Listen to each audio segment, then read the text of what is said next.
नमस्कार, मैं हूं अखिल हुसैन और टीवी 9 राजस्थान के स्पेशल शो 8 PM में आप सभी का स्वागत है। इस शो में हम बात करते हैं राजस्थान की बड़ी खबरों की, खासकर सियासी बड़ी खबरों की। तो देखिए, राजस्थान में पिछले कुछ दिनों से कांग्रेस काफ़ी एक्टिव नज़र आ रही है। सचिन पायलट पूरी तरह से मोर्चा संभाले हुए नज़र आ रहे। अब कह सकते हैं कि सचिन पायलट ने अपना टॉप गियर डाल लिया और बीजेपी पर, पूरी बीजेपी पर कहीं ना कहीं वो तड़कते और भड़कते नज़र आ रहे हैं। तो पिछले कुछ दिनों में आपने देखा होगा कि बीते हफ्ते उनके कुछ विजुअल्स आए थे जब वो प्रोटेस्ट कर रहे थे जयपुर में ही, और उस वक्त ऐसा प्रोटेस्ट हुआ था कि लाठीचार्ज की भी खबरें आई थी कांग्रेस कार्यकर्ताओं पे, और वाटर कैनन तक प्रशासन की तरफ से प्रदर्शनकारियों पर छोड़ा गया था, जिसकी वजह से सचिन पायलट भी भीगे भीगे नजर आए थे। और उनका हमने अपने शो में, इसी शो में चर्चा भी की थी। हालांकि ये अभी जगह आपको थोड़ी बदली बदली नजर आएगी, रोज से थोड़ी अलग है टेक्निकल इशू की वजह से। खैर, आज का मुद्दा लेकिन सचिन पायलट नहीं, उनके समर्थक से जुड़ा है। उनके समर्थक जयपुर ग्रामीण से जो चुनाव लड़े थे, कांग्रेस प्रत्याशी थे अनिल चोपड़ा। दरअसल लोकसभा चुनाव में कांग्रेस लगभग कांग्रेस और इंडिया गठबंधन ने बीजेपी को राजस्थान में सबसे बड़ी चोट दी थी। 11 सीटों का नुकसान बीजेपी को इसी लोकसभा चुनाव में उठाना पड़ा था। 14 लोकसभा सीटें बीजेपी जीती थी, जिसमें एक जयपुर ग्रामीण की सीट थी। अब इस सीट की सबसे ज़्यादा चर्चा चुनाव से पहले भी बनी हुई थी, क्योंकि वो सचिन पायलट के समर्थक माने जाते हैं अनिल चोपड़ा, और काफ़ी अच्छे से उन्होंने भी प्रचार प्रसार किया था। सचिन पायलट भी उस सीट पर उनके प्रचार करने के लिए कई बार आए थे और काफ़ी दमखम इस सीट पर कांग्रेस का देखने के लिए मिला था। लेकिन जिस दिन नतीजे आने के बाद फिर से यह सीट चर्चा का विषय बन गई, क्योंकि इस सीट पर कांग्रेस की हार हुई मात्र 1615 वोटों से। अब इसके बाद उसी दिन प्रदर्शन हुआ, रिकाउंटिंग की मांग की गई, याचिका दाखिल की गई, जिस पर अब हाईकोर्ट का बीते शुक्रवार एक बड़ा फैसला आया। हाईकोर्ट ने दरअसल नोटिस जारी किया है उस सीट के सभी प्रत्याशियों को और प्रशासन को। जो जीतने वाली प्रत्याशी है उनको भी, जो राव राजेंद्र बीजेपी की तरफ से जीते थे, उनको भी नोटिस जारी किया गया है। बाकी सभी जो संबंधित अधिकारी है उनको नोटिस जारी किया गया है। अब उनसे जवाब मांगा गया है। तो क्या, देखिए, आज चर्चा और सियासी गलियारों में सवाल यही है कि क्या जयपुर ग्रामीण का सवाल बदल जाएगा? क्या बीजेपी को एक और सीट का नुकसान राजस्थान में झेलना पड़ेगा? क्या कांग्रेस को एक और सीट का फायदा राजस्थान में हो सकता है? तो इन्हीं सब सवालों के साथ इस चर्चा को आगे बढ़ाएंगे हमारे रोज जो होस्ट करते हैं इस शो को, अम्बेश श्रीवास्तव सर के साथ। हालांकि आज होस्ट की भूमिका में हम हैं और गेस्ट की भूमिका में अम्बेश जी है। तो अम्बेश सर, सबसे पहले क्या क्या सवाल चल रहे हैं? देखिए, कुछ सवाल तो मैंने ही आपको बताया, उनका ज़रा विस्तार में बताया कि उनके पीछे वजह क्या है। क्योंकि 1615 वोटों से अनिल चोपड़ा की हार हुई थी, जबकि इसकी पीछे जो अहम वजह थी 2700 कुछ वोट उस दिन खारिज हुए थे, जो पोस्टल बैलेट के वोट थे, 2738 वोट। तो यही वजह मानी जा रही थी, यही वजह थी जो सचिन पायलट भी आवाज़ उठा रहे थे अनिल चोपड़ा के समर्थन में, और खूब कांग्रेस ने दमखम लगाया। लेकिन उस वक्त रिकाउंटिंग चुनाव आयोग की तरफ से नहीं की गई। लेकिन अब जो कोर्ट का बड़ा फैसला आया, हाई कोर्ट का फैसला, उस पर फैसला नहीं, निर्देश आया, नोटिस जारी किया है अभी फिलहाल। माफी चाहूंगा, फिलहाल नोटिस जारी किया है। तो इस नोटिस का मतलब क्या है कांग्रेस और बीजेपी दोनों ही के लिए? देखिए, जैसे आपने सीट की बात करी, अनिल चोपड़ा की बात करी कि पायलट के खास हैं, चर्चा में सीट पहले से थी। तो देखिए, चर्चा अनिल मतलब कितने खास हैं और सीट पे चर्चा किस तरीके से रही कि अनिल चोपड़ा के टिकट के लिए सचिन पायलट और गोविंद सिंह डोटासरा आमने सामने हो गए थे। जी। ठीक है, वो बोले नहीं, मेरे समर्थक को, मतलब वो किसी और का समर्थन कर रहे थे, सचिन पायलट अनिल चोपड़ा पे अटके हुए थे जी। वहाँ पे सोचिए प्रियंका गांधी की एंट्री हो जाती है और वो कहती हैं कि नहीं भाई, जो सचिन पायलट कह रहे हैं उनको टिकट मिलना चाहिए। सोचिए कितनी मतलब कांग्रेस में वो था जी। उसके बाद आप देखिए, अब क्योंकि राव राजेंद्र सिंह इससे पहले यहाँ पर बीजेपी के जो मौजूदा अभी मंत्री हैं प्रदेश सरकार में, राज्यवर्धन सिंह राठौर, वो यहाँ से 2 बार सांसद बनते हैं और वो 3-3 लाख वोटों से यहाँ पर 2 लाख से 3 लाख से ज़्यादा वोटों से यहाँ पर जीते। उन्होंने 2014 में पहली बार चुनाव लड़ा, फिर उसके बाद 2019 में लड़ा, दोनों बार कड़ी टक्कर दी। एक बार लालचंद कटारिया थे उनके सामने और एक बार मुझे याद नहीं आ रहा 2014 में कौन था उनके सामने। तो एक बार सीपी जोशी और एक बार लालचंद कटारिया, 2 लोग उन्होंने कड़ी टक्कर दी। 14 में सीपी जोशी थे उनके सामने।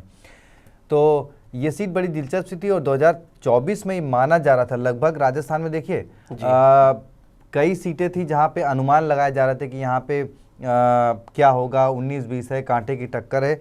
जयपुर ग्रामीण की सीट ऐसी थी जहाँ पे टक्कर नहीं मानी जा रही थी। बहुत सर्वे ये कह रहे थे कि ये सीट जो है वो कांग्रेस निकाल ले जाएगी। जिस दिन रिजल्ट आ रहा था उस दिन भी आखिरी पॉइंट तक जो है वो बढ़त अनिल चोपड़ा की बनी हुई थी और लास्ट में जो है वो राव राजेंद्र सिंह चुनाव जीत जाते हैं।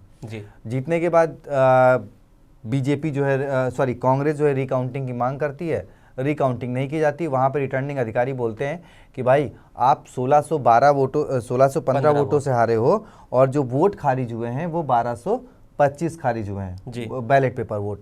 तो क्योंकि आप जो हार है वो ज़्यादा की है और जो वोट खारिज हुए हैं वो कम है, इसलिए ये नहीं हो सकता। ये जब उन्होंने मांग करी उसकी उस वक्त के दौरान बात कर, उसके बाद वो धरने पर बैठ गए, उसके बाद वो धरने पर बैठ गए, 4-5 घंटे धरने पर बैठे रहे।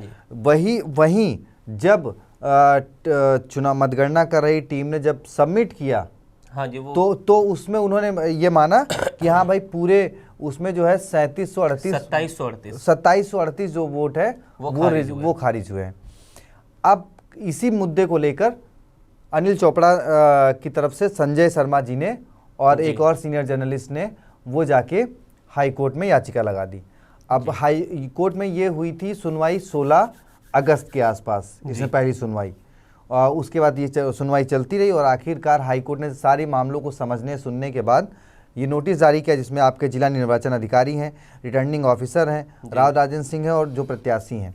अधिकारियों को इसलिए रखा गया है कि भाई जो आप निरस्त paper postal ballot paper vote होते हैं उनको आपको प्रत्याशियों को दिखाना होता है, जबकि यहाँ पर ये काम नहीं किया गया। तो इस मामले को लेकर जारी हुआ है। प्लस जैसा कि उन्होंने कहा कि पहले उन्होंने कहा नहीं भाई 1225 वोट कैंसिल हुए हैं और बाद में उन्होंने सबमिट किया कि नहीं सही 2738 वोट सबमिट हुए हैं। तो ये कुछ एक मामले हैं। अब देखिए अगर इसमें ये होता है, अब आपको एक चीज़ और बता देता हूँ। अभी बीते दिनों उपचुनाव की बारी आई थी। अभी उपचुनाव हुए 6 सीटों पर, दौसा 7 सीटों पर दौसा और अजमेर में भी सलुम्बर में भी कुछ मामला ऐसा ही था 19-20 का, जहां 1000-1200 का मामला था सलुम्बर में और तकरीबन 2200 के आसपास की जीत रही थी डीसी बैरवा की दौसा में। 2200 की जीत पर बीजेपी ने रिकाउंटिंग करवाई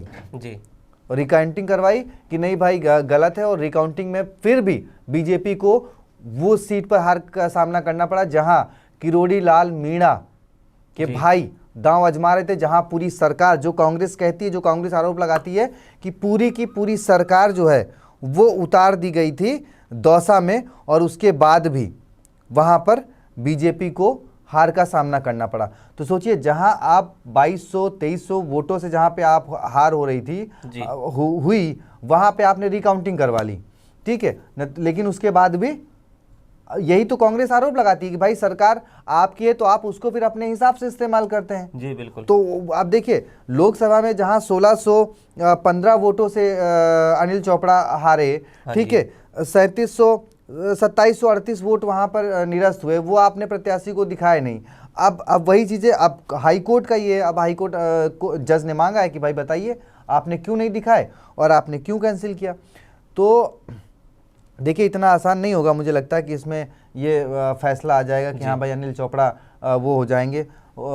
अब इस पर क्या कुछ होगा ये तो क्योंकि न्यायालय में मामला है तो इस पर कुछ कहना हम लोग की अभी उतनी हैसियत है नहीं, क्योंकि जज साहब बैठे हुए हैं वो खुद बताएंगे क्या करना। लेकिन हाँ ये जो मामले हैं यही चीज़ तो कांग्रेस कह रही थी, फिर यही तो कांग्रेस आरोप लगाती है कि भाई आप अधिकारियों का बेजा इस्तेमाल करते हैं जो सरकार में रहता। खैर ये तो जो भी रहता है वो भी आरोप लगाता है। जब बीजेपी विपक्ष में रहती तो वो आरोप लगाती थी कि भाई सरकार इस गैर इस्तेमाल करती है, और अब कांग्रेस वही आरोप लगा रही है। लेकिन जो यहाँ पे दिख रहा है वो अब उसी लिहाज से अनिल चोपड़ा जो है, देखिए क्या होता है, कोर्ट में मामला है, जो कुछ होगा सामने आएगा। लेकिन कोर्ट अगर अब ये कोर्ट के ऊपर ये भी निर्भर करता है और कोर्ट का फैसला सभी को मान्य होगा। लेकिन क्या अम्बेश जी आपको फिर भी क्या लगता है कि अगर कोर्ट अनिल चोपड़ा के पक्ष में जाता है और उनके पक्ष में कोर्ट का फैसला आता है, तो क्या फिर कांग्रेस को काफ़ी फायदा होगा और मजबूती मिलेगी राजस्थान में? अब देखिए, एक बड़ा झटका होगा, और ये झटका उनके लिए भी होगा जो राजस्थान के प्रभारी राधा मोहन दास अग्रवाल हैं जी। देखिए, जब उन्होंने उपचुनाव में ना ये जीत का दावा किया था कि दौसा में भले ही 2200-2300 वोट से कांग्रेस जीती है, लेकिन ये हमारी मॉरल जीत है कि जहां वो 50,000 से हारते, वो सीट हमारे थे, वहां हम इस बार 2200-2300 वोटों से हारे थे। तब भी मैंने ये बात कही थी कि अगर ये मॉरल जीत है बीजेपी की, अगर ये एक सीट बीजेपी की मॉरल जीत है और वो मानते हैं कि उन्होंने कांग्रेस को साफ कर दिया इस उपचुनाव में, वो 6 की 5 तो वो जीते ही, उन्होंने 6 की 6 सीटें जीत ली, अगर ये उनकी मॉरल जीत है तो इस लिहाज से लोकसभा में सिर्फ जयपुर ग्रामीण नहीं जी, आप कोटा का देख लो, वोट प्रतिशत पिछले 2 साल में क्या था, इस बार क्या है। आप अलवर का वोट प्रतिशत देख लो कि पिछले बार क्या था, इस बार क्या है। तो अगर इस लिहाज से चले, अगर राधा मोहन दास अग्रवाल जी के हिसाब से बात करी जाए जी, तो फिर कांग्रेस की तो बल्ले बल्ले है भाई। कोर्ट का इस मैटर पे क्या फैसला आता है वो तो अब कोर्ट में मामला है। जज साहब क्या उन्होंने देखिए नोटिस तो जारी कर ही दिया है, अधिकारियों को ले ही लिया, लाइन पे लाइन अधिकारियों को, सभी प्रत्याशी जो उस वक्त रहे थे और मौजूदा सांसद जो है उनको भी नोटिस उनको भी दिया है। तो वही उनको तो लाइन में ले ही लिया, अब वो लूप में वो जाके जवाब दें कि भाई ऐसी ऐसी चीजें क्यों नहीं हुई, ठीक है। तो लेकिन वही मोरल वाली अगर बात आ जाए तो मोरल वाली बात में तो फिर कांग्रेस के लिए तो फिर उसी लिहाज से बात करें तो बहुत भी है, कोटा भी है, अलवर भी है, जयपुर ग्रामीण भी है। और जयपुर ग्रामीण अब तो कांग्रेस के पास और मौका हो गया ना, क्योंकि अभी तक कांग्रेस बयानबाजी कर रही थी कि भाई प्रशासन का बेजा इस्तेमाल हुआ है, सरकार ने गलत इस्तेमाल किया। अब तो कोर्ट ने भी नोटिस जारी कर दिया ना जी, कि भाई, और कोर्ट ने क्यों जारी किया कि 615 की हार, आपने बोला कि 1225 पहले खारिज हुए हैं, फिर आप जब उन्हें करते हो तो 2738 हो जाते हैं। तो ये सब कई कारण है, आपने दिखाया नहीं पेपर, जो वहाँ का दूसरे उम्मीदवार थे प्रत्याशी, तो उनको आपने दिखाया नहीं कि आप खारिज हुए हैं, खारिज करने का तरीका है। अब देखिए यहीं पे सवाल खड़ा होता है, वो एक तस्वीर आई थी आपकी चंडीगढ़ की, शायद मेयर चुनाव की थी, जी जी जी जी, ठीक है, कि कैसे रिटर्निंग ऑफिसर जो कैंसिल कर रहे थे वो सब कैमरे में कैद हुआ, बाद में उसमें हाई कोर्ट में, सुप्रीम कोर्ट तक मामला गया और फिर वो पूरा मामला पलटना पड़ा। खैर वो बात अलग है कि वो फिर बाद में आम आदमी पार्टी के कुछ पार्षद जो है वो बीजेपी में शामिल हो गए, वो बड़ी लंबी कहानी है, ठीक है, वो बड़ा हुआ। लेकिन अब यहाँ पर भी कुछ घटनाक्रम वही है भाई, प्रत्याशियों को आपको दिखाना तो पड़ेगा, आप कैमरे के पीछे क्या हुआ, कैसे कैंसिल किया। अब देखिए जज साहब के मामला है, जज साहब के सामने पूरी मामला है। लेकिन ये जो वक्त है अम्बेश जी, इस वक्त को लेकर देखिए अगर मांग की जाए कि उपचुनावों से पहले तक कांग्रेस कहीं ना कहीं, वो कहते हैं कि ठंडे बस्ते में उसने अपने सभी मामलों को डाल रखा था, और कोई भी अगर राजस्थान में कुछ सियासी गर्मा गर्मी दिखी तो सभी नेताओं के एक एक 2-2 पोस्ट आ जाया करते थे, जमीन पर कांग्रेस नजर नहीं। मेरा सवाल आपसे ये है कि अब जब से उपचुनाव हुए उसके बाद से कहीं ना कहीं गोविंद सिंह डोटासरा ने अपने ऊपर जिम्मेदारी भी ली कि ये उनकी जिम्मेदारी थी और कहीं ना कहीं हार हुई है, उसकी समीक्षा की जाएगी। उसके बाद सवाल उठे कि कांग्रेस ज़मीन पर नज़र नहीं आ रही। जब नरेश मीणा का वाला मामला हुआ तो उसमें किरोड़ीलाल मीणा ने तो सीधे तौर पर कहा, उनकी हमने काफ़ी बयान चलाए भी अपने इस चैनल TV9 राजस्थान पर भी, कि विपक्ष की भूमिका तो कहीं ना कहीं वो निभा रहे एक तरीके से, क्योंकि जब वो विपक्ष में थे तो वो तिल का ताड़ बना देते और कांग्रेस ताड़ का तिल नहीं बना पा रही है, तो उन्होंने भी उनकी भूमिका पर सवाल उठाए थे। लेकिन अब देखिए ये जो वक्त चल रहा है पिछले कुछ दिनों से, देखिए जो शुरुआत में मैंने बात की थी कि सचिन पायलट पूरी तरीके से ज़मीन पर उतर गए हैं, कांग्रेस पार्टी पूरी एकजुट अभी नज़र आ रही है। जो ये सवाल उठ रहे थे कांग्रेस में फिर से गुटबाजी को लेके, खेमेबंदी को लेके, लेकिन अब आपने देखा कि जो अभी जयपुर में प्रदर्शन हुआ तो किस तरह गोविंद सिंह डोटासरा हो, अशोक गहलोत हो, सचिन पायलट हो, टीकाराम जूली हो, प्रताप सिंह हचरेवा, सभी बड़े नेता एक साथ बैठे नजर आए। अब जब कांग्रेस इतना एक्टिव हो गई और कहीं ना कहीं ये नहीं वो एक्टिव नहीं हुए, उसका क्रेडिट भी मैं TV9 राजस्थान को दूंगा जी, 8 PM कार्यक्रम को दूंगा जी, क्योंकि जब ये इस बार जब 2023 के विधानसभा चुनाव हुए तो कांग्रेस की हार जरूर हुई, लेकिन उनको तकरीबन 69 सीटें आई और ये पिछले 10 साल 20 साल के इतिहास में ट्रैक रिकॉर्ड अच्छा था। तो उससे क्या हुआ कि अब क्योंकि कमान पूरी तरीके से किसके पास थी, गोविंद सिंह डोटासरा के पास थी जी, थोड़ा सा वो उत्साहित हो गए कि देखिए जो काम सचिन पायलट नहीं कर पाए या जो काम आपका अशोक गहलोत जी नहीं कर पाए, या फिर जो काम और प्रदेश अध्यक्ष नहीं कर पाए कि 50-55 से ऊपर कांग्रेस बढ़ ही नहीं पाई। जब विपक्ष में गई है तो इतनी कम सीटें हो गई। 2014 में तो 2013 में तो 21 सीटें आ गई थी। तो इस बार ऐसा था कि कांग्रेस जो है 70 के लगभग सीटें जीती, और लोकसभा में कहीं ना कहीं। ठीक है, एक तो वो ये प्रदेश अध्यक्ष रहते हुए, और उसके बाद 2000 लोकसभा चुनाव में 11 सीटें अपने 8 सहयोगियों। लेकिन मैं लगातार, चाहे वो विधानसभा की हार रही हो और चाहे वो लोकसभा की आपकी जीत रही हो, भले ही आप ये बात करते कह रहे 70 सीटें आ गई, जो प्रदेश अध्यक्ष और नहीं कर पाए उससे बेहतर काम किया। लेकिन मेरा सवाल तब ये रहता था कि देखिए अभी जैसे ठंड पड़ रही है ना, पिछले साल भी जब ठंड पड़ रही थी, कई विद्यार्थी जो है राजस्थान की सड़कों पर बैठे हुए थे, धरना दे रहे थे। कोई भी विपक्ष का नेता कभी उनके प्रोग्राम में शामिल नहीं हुआ, कभी उनके साथ खड़ा रहा। हाँ, एक प्रोग्राम में सचिन पायलट पहुंचे थे, और निर्मल चौधरी और सचिन पायलट कुछ कार्यक्रम में पहुंचे थे। ये पिछले साल की या इस साल के शुरुआत की बात है, जनवरी महीने की बात है। उसके अलावा किसी भी प्रोटेस्ट को कांग्रेस का कोई बड़ा नेता साथ में नहीं दिखा। हाँ, कौन से मुद्दों पर कांग्रेस के नेताओं, कांग्रेस ऐसा नहीं कि कांग्रेस के नेता सड़क पर नहीं दिखे, अशोक गहलोत दिखे, डोटासरा दिखे, लेकिन राहुल के मुद्दे को लेकर, अडानी के मुद्दे को लेकर, जिन मुद्दों से राजस्थान की जनता का, ठीक है मुद्दे होते हैं, सबका सरोकार होता है, लेकिन राजस्थान के आम जनताओं की भी कुछ मुद्दे हैं, कुछ सरोकार हैं। तो मैं इस चीज़ को लेकर हमेशा उठाता था। अच्छा, वही बात हुई कि आप विधानसभा चुनाव में की कुछ उससे उत्साहित से, उसके बाद आपने लोकसभा में 11 सीटें जीत ली गठबंधन के साथ आके, तो आपको लगा कि बस अब करना क्या है, अब तो 2028 में हालांकि हार तो दोनों ही जगह थी ना, आप ज्यादा जीत गए तो हार तो दोनों ही जगह थी। वो लगा ना कि अब 2028 में देखा जाएगा, ठीक है, मतलब उतनी बुरी हार नहीं है, क्योंकि आप जो बात कह रहे हैं, उपचुनाव में हार से लग गया ना। उपचुनाव में जब आप हारे ना तो आपको लग गया, फिर आपको जमीन पे उतरना पड़ा, फिर आपको सारे नेताओं को जमीन पे लाना पड़ा। तो आपने सचिन पायलट की नसीहत भी देखी होगी ना, जब वो प्रदर्शन हुआ तो उसमें वो प्रताप सिंह खाचरियावास को नसीहत दे रहे, उसके बाद भंवर जितेंद्र सिंह को वो नसीहत दे रहे। नहीं, देखिए प्रताप सिंह खाचरियावास को ये बात बहुत पहले समझ आ चुकी है जी। उन्होंने मैं कहीं सुन रहा था, उन्होंने एक बयान दिया था जी कि भाई जब वसुंधरा राजे का दौर था, तब हम हफ्ते में से 3 से 4 दिन जो है सड़कों पे बिताते थे सचिन पायलट की अध्यक्षता में। तो तब ये जिला अध्यक्ष हुआ करते थे, और वो खूब तस्वीरें भी मैंने भी खूब कवरेज करी है कि सचिन पायलट के आपने भी कई बार वो देखा होगा, जब मैं कई बार पैकेज लिखता हूँ तो सचिन पायलट की एक तस्वीर है जेल की, और लाठी जो यहाँ चोट की तस्वीर है, तो वो खूब तस्वीर है। तो ये सचिन पायलट 2014 का वो संघर्ष था, 2014 से लेकर 2018 तक, ठीक है। उन्होंने एक शपथ ली थी कि मैं तब तक साफा नहीं बांधूंगा जब तक मैं राजस्थान की सियासत में कांग्रेस को वापसी नहीं करा लेता हूं। तुझे तब तो 21 पे कांग्रेस सिमट गई थी, ठीक है। तो उन्होंने कहा जब तक मैं वापसी नहीं करा लूंगा तब तक इसमें लौट के नहीं आऊंगा। और उसके बाद सोचिए कांग्रेस ने बीजेपी ने उस वक्त 163 सीटें जीती थी, प्रदेश में 25 की 25 लोकसभा सीटें जीती थी। तब सचिन पायलट को यह कमान दी गई थी, और उसके बाद प्रदेश में जितने भी उपचुनाव हुए वो सब कांग्रेस के खाते में गए। यहां तक कि लोकसभा सीटों के 2 उपचुनाव हुए, अजमेर और अलवर, वो भी कांग्रेस से खाते में गए। तो ये इसलिए नहीं गए कि भाई जनता रुष्ट थी, क्योंकि अगर जनता नाराज होती तो 167 सीटें या 25 सीटें क्यों दे देती।